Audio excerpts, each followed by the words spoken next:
नमस्कार दोस्तों, स्वागत है आपका मनी मग में। मैं हूं सीए पिंकेश ठकरानी। आज हम लोग बात करने वाले हैं बंधन बैंक के क्वार्टरली रिजल्ट्स के बारे में, Q4 FY20। सच मानिए दोस्तों, इस रिजल्ट्स का मुझे बिल्कुल भी इंतजार नहीं था, बिकॉज मार्केट कई सारी चीज़ों को डिस्काउंट कर चुका है और यहाँ पे जो प्रोविजंस वगैरह बनाए गए हैं वो RBI की गाइडलाइंस के हिसाब से बनाए गए हैं। तो जो नॉर्मल अकाउंटिंग के प्रूडेंस प्रिंसिपल्स है उसके हिसाब से यहाँ पे प्रोविजंस है कि नहीं है, उसके बारे में जो है सही नहीं कहा जा सकता।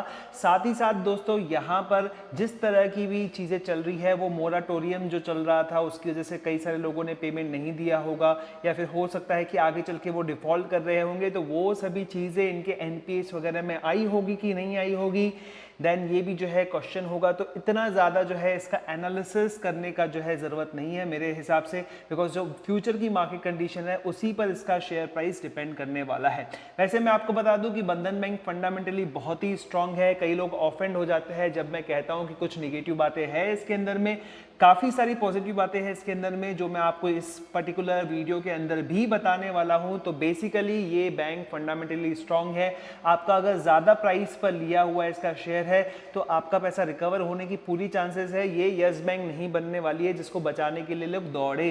वैसे इसने भी यस बैंक के शेयर्स लिए थे और लास्ट एक इंटरव्यू के अंदर में चंद्रशेखर घोष जी ने कहा था कि वो यस बैंक के शेयर्स बेचने वाले नहीं है। हालांकि दूसरी बड़ी बड़ी बैंक है जैसे कि कोटक बैंक हो गया, IDFC फर्स्ट बैंक हो गया या फिर फेडरल बैंक हो गया, उन्होंने अपनी कुछ हिस्सेदारी यस बैंक की बेच दी थी। तो चलिए दोस्तों, शुरुआत करते हैं बंधन बैंक के Q4 रिजल्ट्स की। तो पहली बात मैं आपको बता दूं कि ये जो रिजल्ट्स है इसके लिए कंपेरेबल क्वार्टर रहेगा पिछला Q3 FY20, ना कि Q3 FY19। Corresponding previous year हम नहीं ले सकते हैं, बिकॉज अक्टूबर में इसका मर्जर हुआ था ग्रह फाइनेंस के साथ में। ग्रह फाइनेंस के बारे में आप जानते होंगे, HDFC ग्रुप की एक कंपनी है और यहाँ पर बंधन बैंक ने उसको खरीदा।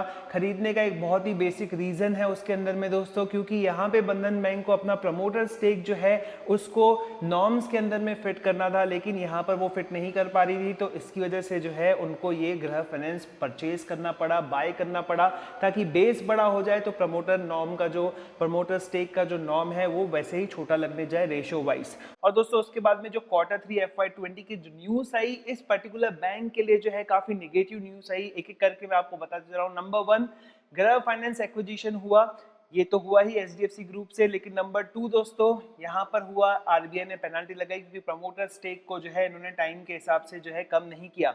नंबर 3, आसाम में प्रोटेस्ट चले दोस्तों माइक्रो फाइनेंस इंस्टीट्यूशन के अगेंस्ट में, और आसाम से बंधन बैंक का 15% का एसेट पोर्टफोलियो आता है। तो आप समझ लीजिए दोस्तों, वहां पर जो है बैंक ने ये क्लैरिफिकेशन दिया था कि दिरगु ग्रह में जो है सबसे बड़ा एपिसेंटर है उस प्रोटेस्ट का, और यहाँ पर जो है बैंक को बहुत ज्यादा असर नहीं पड़ने वाला, ये बैंक की तरफ से कहना था। देन उसके बाद दोस्तों कंट्री वाइड CAA प्रोटेस्ट चले, बंगाल में भी चले। तो इनकी जो एसेट्स वहां पर है, जो एडवांसेस वहां पर दिए हुए हैं, उसकी वजह से NPA बढ़ने की पूरी चांसेस थी। तो तब से ये शेयर देखिए इसमें बहुत सारी वीकनेस देखने को मिली है। अक्टूबर में ये 650 रुपए के करीब करीब गया था। मैंने 2 3 4 वीडियोस बनाए हैं इसके ऊपर में अभी तक, एंड उसके बाद वो नीचे आना शुरू हो गया है। मैंने एक वीडियो भी बनाया था जिसके अंदर में मैंने ईयर 2020 के अंदर में इस बंधन बैंक को जो है अवॉइड करने के लिए कहा था। तब उसके लिए मेरे पास में रीजन थे, मैं जो आंकड़े देख रहा था उसके हिसाब से मैंने कहा था, लेकिन उसमें कोविड-19 की सिचुएशन नहीं थी। जब कोविड-19 का सिचुएशन आ गया, ये शेयर लगभग 160-170 रुपए पर पहुंच गया, तब मैंने फिर से एक वीडियो बनाया कि अब ये कंफर्टेबल वैल्यूएशंस पर आ गया है, अब इसमें एडिशन किया जा सकता है। देन उसके बाद दोस्तों फिर एक मैंने वीडियो बनाया जिसके अंदर में एमिट कैपिटल का जो टारगेट था उसके बारे में मैंने थोड़ी चर्चा करने की कोशिश की। तो एमिट कैपिटल ने तो वहां पे 65 रुपीज का टारगेट दिया था, लेकिन दोस्तों मैंने फिर भी वहां पे कहा कि 150 रुपीज के आसपास आता है तो यहाँ पे एडिशन किया जा सकता है। जहां तक हम लोग अभी की सिनेरियो की बात करें तो सिचुएशंस इतनी अच्छी नहीं हुई है, कई जगह पर अभी भी लॉकडाउन है। मैं तो अभी ग्रीन जोन के अंदर में हूं। और दोस्तों Q3 FY20 के अंदर में हमारी बैंक यानी कि बंधन बैंक ने बनाया था 200 करोड़ रुपए का प्रोविजन। हमारी बैंक मतलब हम सबकी बैंक है भाई, हमारे देश की बैंक है। तो एक बात सिंपल बात है कि मेरा इसमें कोई होल्डिंग नहीं है, मैं अभी इसमें कोई होल्डिंग लेने भी नहीं वाला हूं। मैं इंतजार करूंगा इसको नीचे जाने की। प्लीज आप ऑफेंड मत होइएगा अगर आपका इन्वेस्टमेंट है तो। फंडामेंटली कंपनी बहुत अच्छी है, बैंक बहुत अच्छी है, आपको सेल करने की जरूरत नहीं है। एवरेज करेंगे 150 जो है, आज भी मैं बोलता हूँ वैसे भी जो है आप किसी यूट्यूब वीडियो के बेसिस पर जो है किसी तरह का डिसीजन मत बनाइए। चलिए दोस्तों, अब बात करते हैं Q4 FY20 के रिजल्ट्स के हाइलाइट्स देख लेते हैं। सबसे पहले रेवेन्यू की अगर हम लोग बात करते हैं तो नेट इंटरेस्ट इनकम इनका 9% इंक्रीज हुआ है, तो ये अच्छी बात है। बिजनेस इनका जो है इंप्रूव हुआ है, इसका मतलब।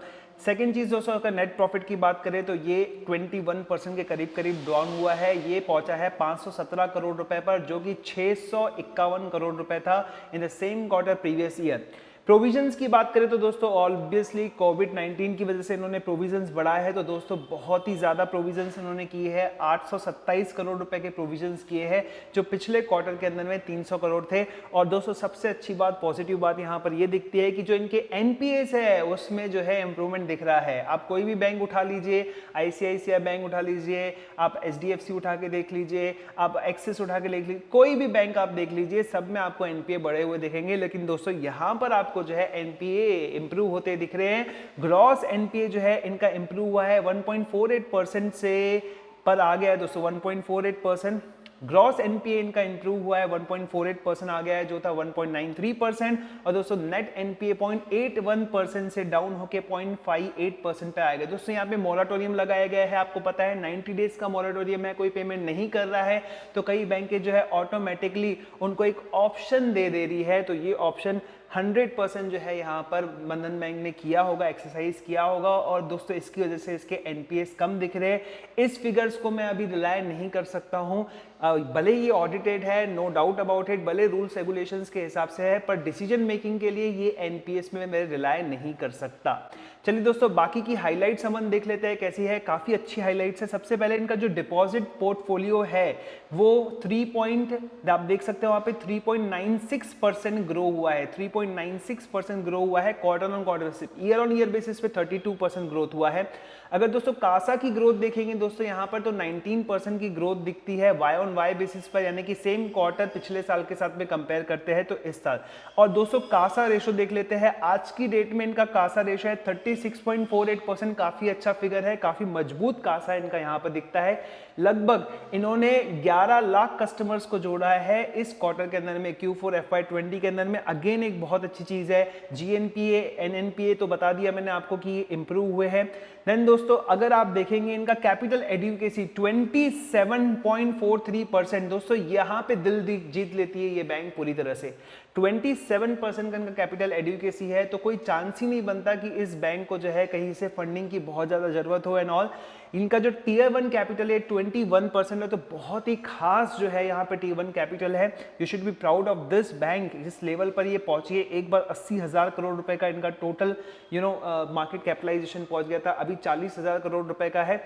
तो दोस्तों यहाँ पर आपको समझ में आता है कि ये बेसिकली फाउंडेशन जो है इस बैंक का काफी मजबूत है। और बातें कर लेते हैं दोस्तों नेट इंटरेस्ट मार्जिन। अगेन यहाँ पर दिल जीतने वाली बात जो है बंधन बैंक ने की है, नेट इंटरेस्ट मार्जिन इन्होंने बढ़ा दिया है दोस्तों। यहाँ पे ज्यादा आपको दिखेगा 8.13% एनुअलाइज बेसिस पर, जो का 7.91%, तो यहाँ पर एक मजबूती का सिग्नल आता है। जहां तक बात करते हैं एडवांसेस और डिपॉजिट्स की, तो इनके जो टोटल एडवांसेस है यानी कि जो लोन ये बांटते हैं ये साल भर में अराउंड 60% बढ़े हैं और क्वार्टर के अंदर में 10%। दोस्तों ग्रोथ तो है इस बैंक के अंदर में, ग्रोथ तो है दोस्तों, लोन बांट रहे हैं ये लोग, और जितना लोन ये बांटते जा रहे हैं तो कंपैरेटिवली उनके जो एनपीएस है वो कम होते जा रहे हैं, इसलिए परसेंटेज वाइज जो है आपको एनपीए यहाँ पे कम दिख रहे हैं। सेकेंड बात, जो कोविड की वजह से एनपीएस है वो यहाँ पर आए नहीं है, क्योंकि ये मोराटोरियम की वजह से जो है इन्होंने एक प्रकार से इसको पोस्टपोन कर दिया। आरबीआई ने इनको गाइडलाइंस भी दी है इसके रिस्पेक्ट में, लीगली सब काम बराबर चल रहा है, लेकिन मार्केट ने ऑलरेडी इसको जो है डिस्काउंट कर लिया है। शेयर प्राइस में वो चीज़ आपको रिफ्लेक्ट होती हुई दिखेगी।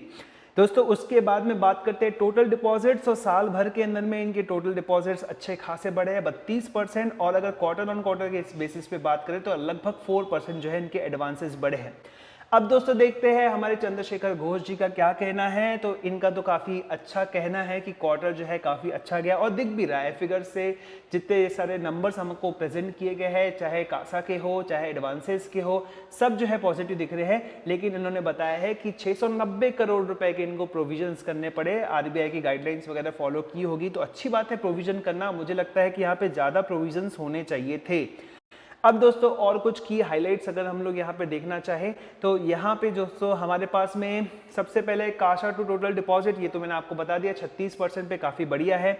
नंबर 2 दोस्तों NIM, ये भी मैंने आपको बता दिया काफ़ी बढ़िया है बैंक का। Number 3 cost to income ratio बहुत ही बेहतर है दोस्तों, 30%। 100 रुपये कमाने के लिए 30% ये लोग जो है खर्च करते हैं, 30 रुपीज़ से खर्च करते हैं, काफ़ी अच्छा है। अब रिटर्न ऑन एवरेज असेट्स की हम लोग बात करें तो 2.4 यहाँ पे दिखाया गया है। रिटर्न ऑन एवरेज इक्विटी की बात करें तो 13.7 दिखाया गया है। इसका रीजन ये है दोस्तों रिटर्न ऑन इक्विटी कम होने का, क्योंकि अभी तक इन्होंने अपने पूरे लोन्स को जो है पूरी तरह से बांटा नहीं है। अभी भी इनकी कैपिटल एडिक्वेसी 25% पे आपको दिख रही है। आप समझ सकते हो कि यहाँ पर उन्होंने अपना पूरा जलवा दिखाया नहीं अभी तक। जब जलवा दिखाएंगे तब पता चलेगा क्या होता है। अब दोस्तों अगर रिटर्न ऑन एवरेज इक्विटी अगर कोविड का प्रोविजन नहीं करते 24% पे आता है, तो ये अच्छा दिख रहा है, लेकिन ये और इम्प्रूव होना चाहिए, ये और आगे बढ़ना चाहिए। अगर हम बात करते हैं इनके CR की तो दोस्तों यहाँ पे कैपिटल एडिक्वेसी तो मैंने आपको पहले ही बताया काफ़ी शानदार है। ग्रॉस NPA और नेट NPA अगर इस क्वार्टर की बात करें तो इम्प्रूव होते हुए दिख रहे हैं। अब दोस्तों इसके शेयर प्राइस की बात करें तो अक्टूबर से लगातार गिरते आ रहा है। 650 रुपये का इसका शेयर प्राइस था। एक बार तो ये दिसंबर तक गिरते गिरते उसके बाद में कोविड-19 की वजह से ये गिरना शुरू हुआ, तो अभी इसका शेयर प्राइस बनता है 233 का। एंड आप देख सकते हैं हाईएस्ट गया था 650 और लोएस्ट गया था 152, और कई सारी ब्रोकरेज फर्म्स ने जो है इसके लिए नेगेटिव रेटिंग दी है, डाउनग्रेड किया है इसको। लेकिन फंडामेंटली दोस्तों काफ़ी स्ट्रांग है मेरे हिसाब से, और यहाँ पर आपको जो है चिंता करने की जरूरत नहीं है। लेकिन अगर आप बोलते सर हमको लेवल चाहिए, टारगेट बताओ, तो टारगेट इसका लॉन्ग टर्म का मेरा काफ़ी अच्छा टारगेट है। 3, 4 साल, 5 साल आप रखते हैं तो ये आपको काफ़ी अच्छा रिटर्न देगा। FD से तो बहुत अच्छा रिटर्न देगा, मेरे को पूरा इसका डबल होने की उम्मीद है 3 साल के अंदर में। यहाँ से आपको ज़्यादा भी जो है दे सकता है। इसका जो है 52 वीक जो हाई है जो दिख रहा है आप लोगों को 650, तो वो तो आराम से आने की संभावना है। जो ये खुद हाईएस्ट गया था लगभग 750 के करीब का, तो वो भी 3 साल के अंदर में आने की पूरी उम्मीदें है, बिकॉज यहाँ से चीज़ें जो है इम्प्रूव होगी धीरे धीरे। अगर हम लोग बात करते दोस्तों इसके वैल्यूएशंस के बारे में बात करें तो यहाँ पर दोस्तों आप देखेंगे 3.24% का इसका प्राइस बुक वैल्यू है, जो दोस्तों महंगा दिखता है। बात को नोटिस कीजिए अच्छी तरह से, महंगा दिखता है, यानी कि ये शेयर और नीचे आ सकता है, पॉसिबिलिटीज है। काफी सारे लोग कह रहे हैं, तो मैं तो रुकूंगा भैया इस शेयर में अभी पैसा डालने से, या फिर अगर मैं डाल भी रहा हूं तो अगर मैं 1 लाख रुपए डालना चाहता हूं तो पहली इंस्टॉलमेंट में अभी डालूंगा।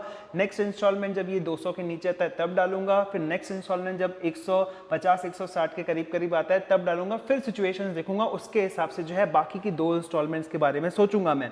अगर दोस्तों हम लोग बात करते हैं PE की बात करते हैं यहाँ पर, तो आप देखेंगे इंडस्ट्री PE चल रहा है लगभग 22 का इंडस्ट्री PE चल रहा है, और हमारा जो बंधन बैंक है वो 11-12 के PE पर जो है काम करते हुए, प्राइस करते हुए दिख रहा है। तो दोस्तों यहाँ पर PE के हिसाब से सस्ता है, लेकिन प्राइस बुक के हिसाब से महंगा है। अब ऐसे केस के अंदर में HDFC बैंक जो 2.86 के प्राइस बुक वैल्यू के हिसाब से दिखता है वो ज्यादा अट्रैक्टिव दिखता है। इसके हिसाब से ICICI बैंक जो है ज्यादा अट्रैक्टिव दिखता है, जो 2 के प्राइस बुक वैल्यू से कम में चल रहा है। तो बेसिकली जो है आप समझिए बंधन बैंक मार्केट इसको ज्यादा प्राइस दे रहा है, लेकिन प्राइस बुक वैल्यू के हिसाब से ये महंगा शेयर दिखता है।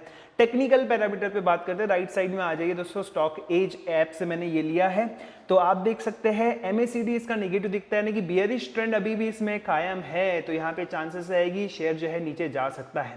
तो दोस्तों ये था मेरा पूरा एनालिसिस। आपको जो है काफी सारी बातें पसंद आई होगी इसके अंदर में। मुझे कमेंट करके बताइए क्या आपकी राय शेयर के प्रति।